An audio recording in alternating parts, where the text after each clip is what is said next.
জীবনকে আমি তোমার সন্তুষ্টির আলোকে গড়ে তুলবো, এটাই হচ্ছে আমার জীবনের আসল উদ্দেশ্য।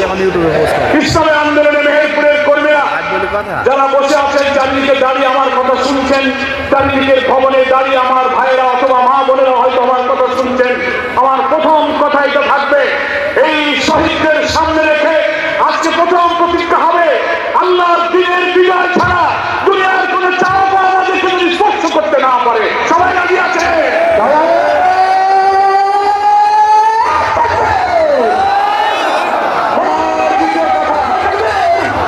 ইসলামের আন্দোলনের কর্মীদের জন্য আমার দ্বিতীয় কথা হবে, এই কর্মী সম্মেলন থেকে আজকে প্রতিজ্ঞা করব, অনেক ঝড় ঝড়টা বিপদ আপদ শাহাদাত মিটিং মিছিল ক্রস ফায়ার নিষ্ঠুরতার একটা পর্যায়ে আমরা পার করেছি।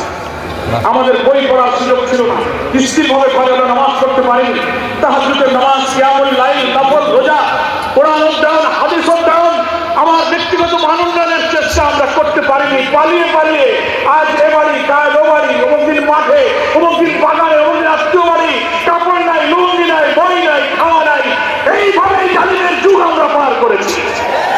এখন আমরা প্রতিজ্ঞা করব, আমরা ইসলামের যথার্থ জ্ঞান পড়াশোনা, যেটা আল্লাহর কালাম কোরআন মজিদে ওহীর মাধ্যমে নির্ভুল জ্ঞানের উৎস পবিত্র কোরআনকে অর্থসহ বুঝে পড়ব, নবীর হাদিস পড়ব, ইসলামী সাহিত্য পড়ে আমার জ্ঞানের সমস্ত দরজাকে উন্মুক্ত করে ইসলামের সকল দিক এবং বিভাগ সম্পর্কে আমার জ্ঞান অর্জন করে যে ইসলাম আমি কায়েম করতে চাই, ইসলামের যে কল্যাণ, ইসলামের যে সৌন্দর্য দিয়ে দুনিয়াকে লাগাতে চাই, মানুষের জীবনকে ধন্য করতে চাই, সেই ইসলাম সম্পর্কে মানুষকে বোঝানোর জন্য আমার নিজের জ্ঞানের জগৎকে আজকে সমৃদ্ধ করতে হবে।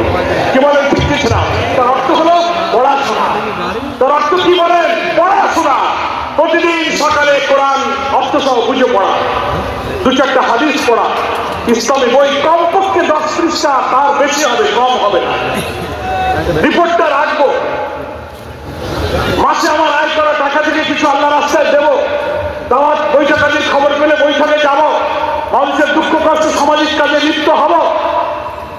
এই কাজ করে আমি আমার জ্ঞানার্জন এবং তৎপরতা চালিয়ে নিজের মান আমি বৃদ্ধি করার চেষ্টা করবো। অর্থাৎ আমি যারা সহযোগী সদস্য আছি তারা কর্মী হব, যারা কর্মী আছি তারা রুকন হব, যারা রুকন আছি তার জ্ঞান, নামাজ, ইবাদত